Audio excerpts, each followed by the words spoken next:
Hey everyone! In this video, I'll quickly show you how to withdraw your money from Stake directly into your FAMPay account.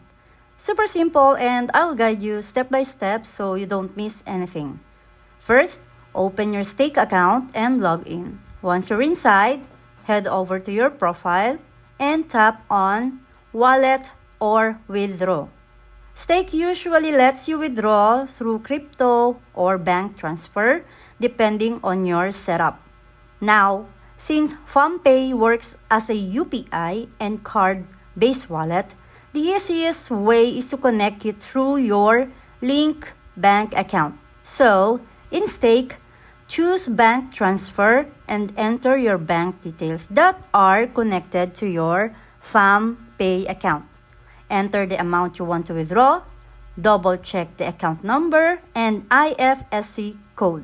Make sure it matches your FAMPay link bank. Then, hit Confirm Withdrawal.